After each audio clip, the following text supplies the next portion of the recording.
Hey friends, it's Just the Gems. I'm Brandon. I want you to know I do read the comments. All of them. I even go into the filter for my safety section and read those too, and those hurt my feelings. Because for me, the biggest part of doing this YouTube thing is getting to interact with you all. And one recent interaction led to this video. Moraak's Chamber left me a comment recently and asked if I had any thoughts on existing IPs that I'd like to see turned into JRPGs. I think the context was Super Mario RPG, I'm not 100% positive. But anyway, that really got my nerd brain calculating. My brain press squeezing my mind grapes. My third thing that I hope I come up with before I start reading this script. Oops! Anyway, I have a few ideas, but I really want to hear yours down in the comments. Also, if you're not subscribed, would you consider jumping on board? This is an RPG appreciation channel, so if you appreciate RPGs, then you belong here. And if you can like the video as well, that helps out so much. All right, on to the list. Okay, there are going to be some spoilers in here for Danganronpa, but it's a pretty old series at this point, so I'm not going to try and talk around them.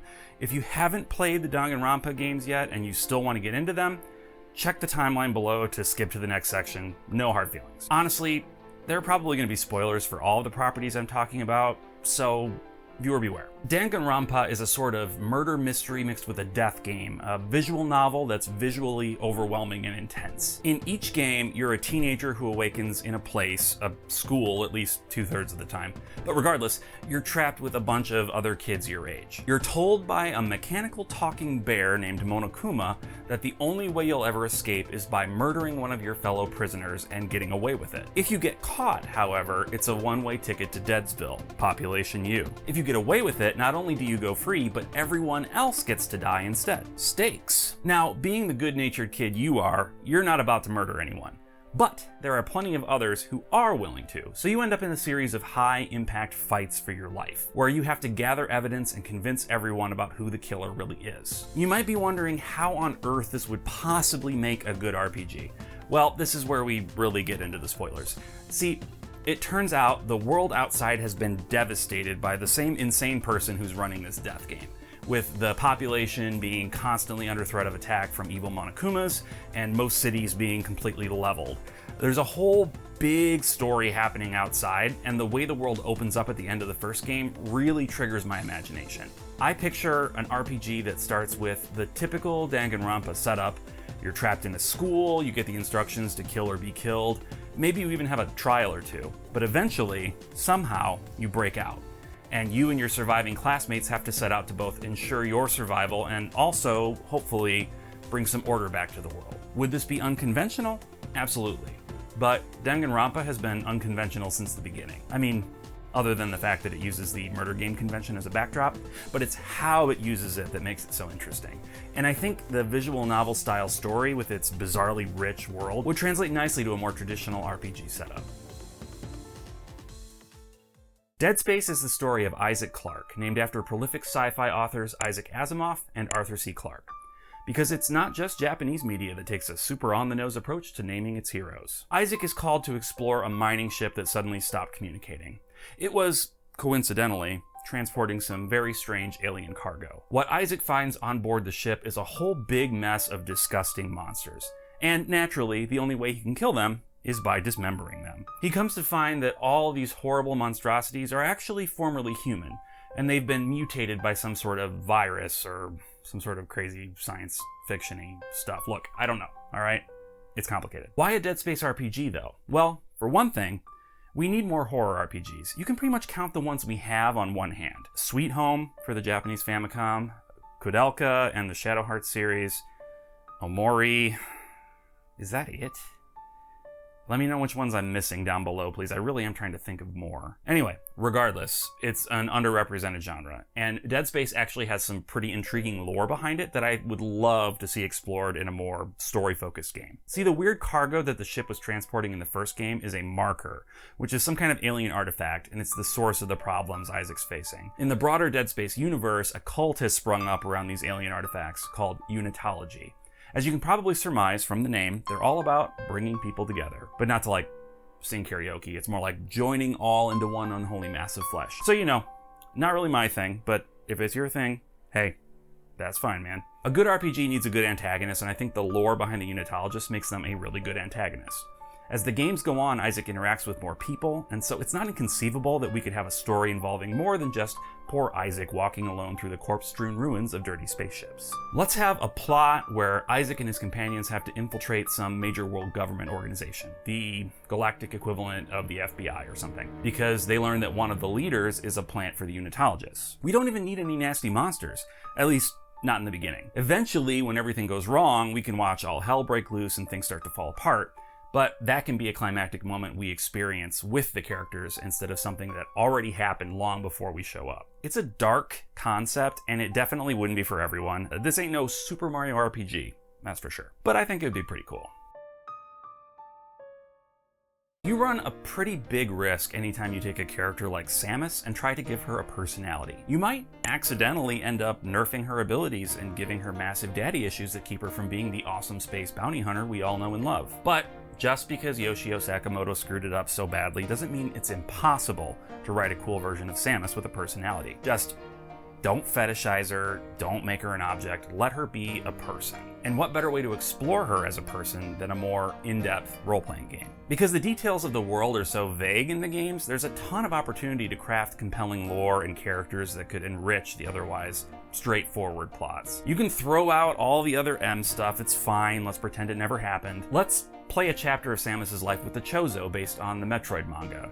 There, we see how Samus grew up and her interactions with the AI Mother Brain prior to it going rogue and destroying everything Samus held dear. So much good flashback material there. And Samus in the present could find herself teaming up with other bounty hunters, maybe some regular people who've been displaced by the space pirates just like she was. It would be a great opportunity to show Samus as a reluctant leader.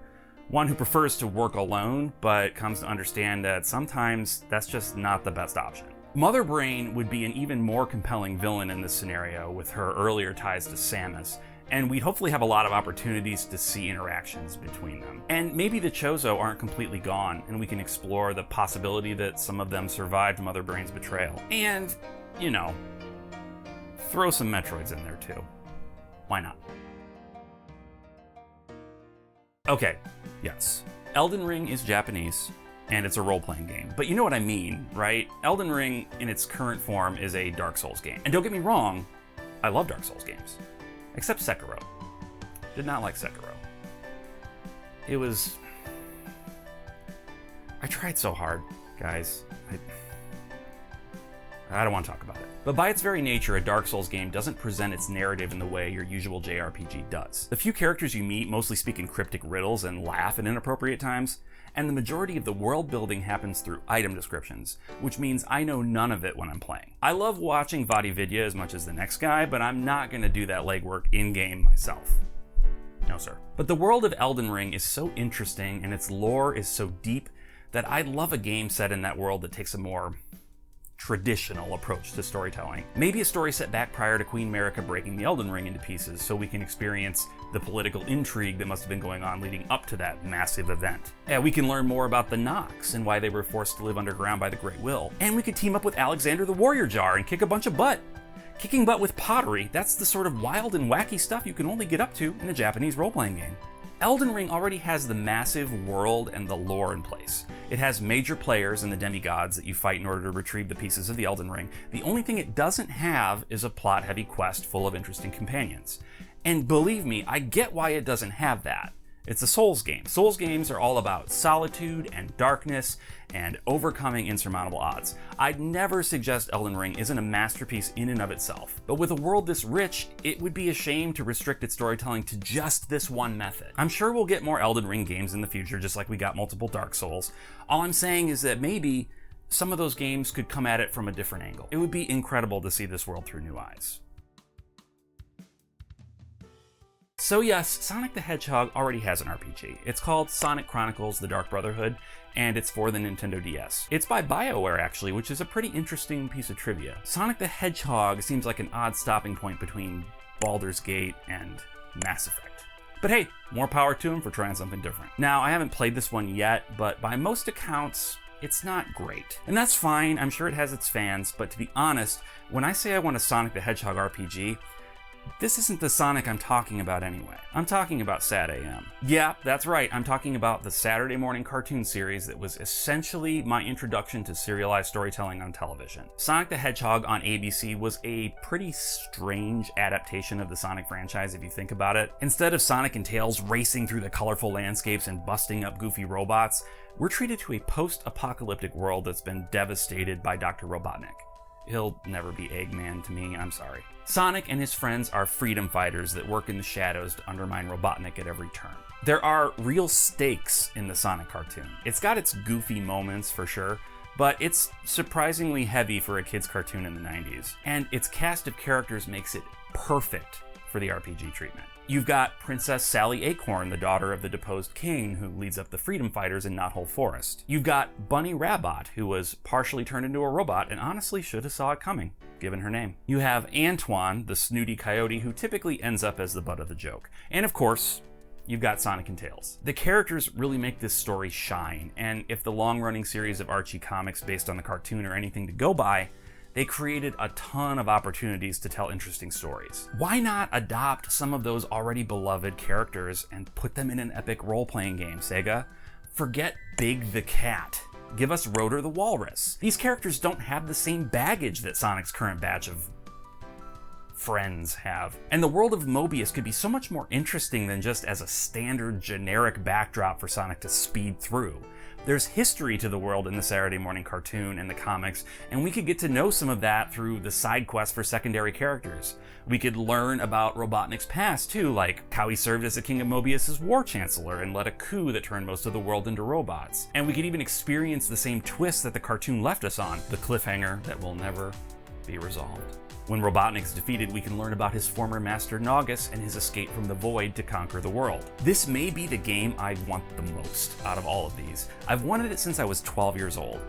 Sega, if you're out there, please, use these characters, use this world. I and so many people in my age group would be eternally grateful. Well, that's it. What do you think? Any games or other IPs come to mind that you think should be JRPG-ified? Let's talk about it in the comments. Please, if you're not already subscribed, would you mind subscribing and clicking the bell? It helps out so much. And likes are always appreciated. Dislikes are noted. Anyway, until next time, bye.